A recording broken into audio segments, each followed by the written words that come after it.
Picking up good old Maize, Cameron's horse. It's another day down here at the Air Force Academy stables. Get up for it.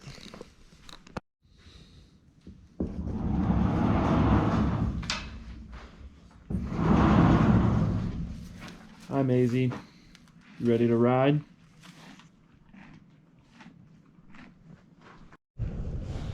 This here is Maize. She's my friend Cameron's horse, and over the next couple episodes and weeks and months I'm going to show you guys what I'm doing on this horse, and maybe you guys get to see the progression. Alright. So basically what I'm doing right here is I'm going to be lunging the horse, and just don't mind the dump truck in the background. But so I'm looking for her to unlock her hind feet. So I'm looking for that left leg to cross over her right. Then I will slowly get further away from the horse, and now I'm going to speed her up. So I'm going from a walk to a trot to a lope. So she's in this trot, and I'm looking for smoothness. I'm looking for a consistent speed. And one thing that I notice on this horse is that she likes to move her head. She likes to throw her head around. And anytime that you see me raise my flag is when I'm telling her that she needs to speed up. And you saw it right there. You can't hear it, but I clucked twice. I went, and then she didn't move, so I raised the flag, and she still didn't move, so then I whipped the flag so that it made a noise to get her into that lope. And right here, I hummed. I went, to bring her down into a trot. So once I get her down into this trot, I will hum again. Not right there. I didn't hum, but I wanted her to keep going in the trot. Then I hummed. Now she's in a walk. And I want her to keep moving in this walk, so if she decides that she doesn't want to anymore, I'll keep her moving, and you'll see me move her with the flag. After this, you're going to see me change directions. So I slowly bring my flag up and then push her through the door.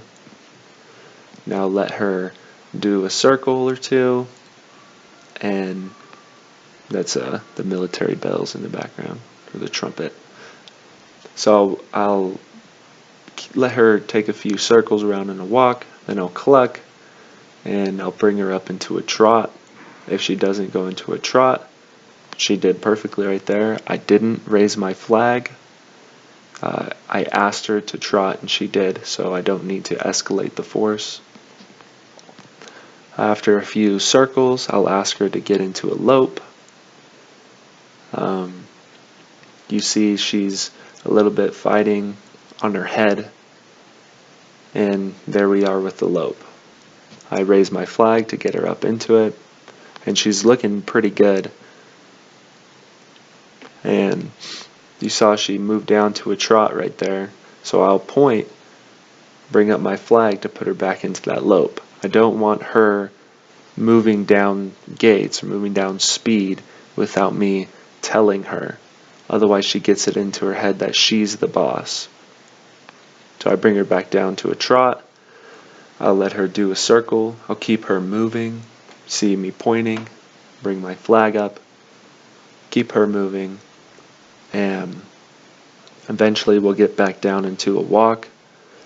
And then that will basically be the end of this hot and cold cycle. That's what this is called. You see me bring her down into a walk.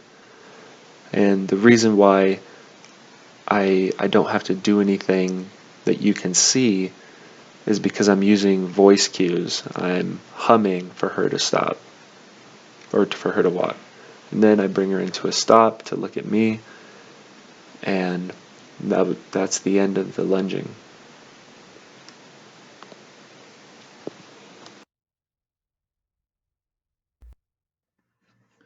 So the next thing that I'm going to do is this type of technique that Travis Elliston told me to use and performance trainers use to soften up the horse's mouth. And basically what I'm doing here is I'm taking the horse in a circle 8 pattern. Notice here that I'm going to the right, and quickly I'll switch to the left. And basically how the exercise works is you get the horse up into a trot because the horse learns faster at a trot, and it's indicative that you use a trot for this exercise, otherwise it doesn't work. So you get the horse up into a trot and you only guide the horse with the reins. You don't guide the horse with your feet at all. Now this will allow your horse to start bending at the pole and being guided by your reins. And you can do this in a Boselle or a snaffle bit.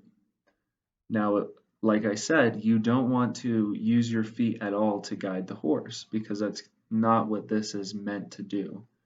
All your feet are going to do is encourage the horse to continue into that trot. And you can see here that I'm just sitting there. If I'm going to the left, I'm going to guide the horse with my left hand. I'm going to pull up on the rein. And then if I'm going to the right, I pull on the right rein, and I just kind of like let the horse follow the feel. Now, you can see here that Maisie, she wants to slow down and speed up in different intervals. It's also important then that you maintain a consistent pace, but you don't want to let your horse get lazy and just start walking or slow down to a really weak trot. Now I apologize that the video camera just tilted, but I thought the angle was cool, so I kept it. And you can see here that sometimes her head is fighting the bit. Now it's important that you do this for usually takes about 15 minutes or however long it takes for your horse to stop fighting the bit and to be really supple at the pole. Um, and that's basically the gist of it. That's the gist of the exercise.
This next exercise that I'm going to do is I'm going to bring the horse's head towards its hindquarters. Now, this is an exercise in getting the horse to think. I'm not, in this specific instance, looking for the horse to bend at the pole.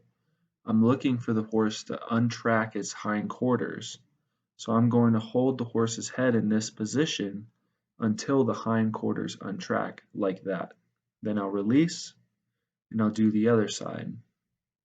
And right now I'm holding on the mouth and I'm just letting the horse think until I'm giving the horse time to think until it decides to think for itself.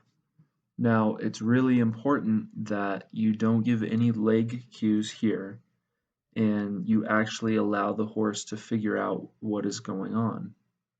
So I will alternate between bringing the horse's head to a bend like this and releasing, and then I'll walk off. So I'll switch from just letting the horse bend on the pole to having the horse move its feet, but each time will be different.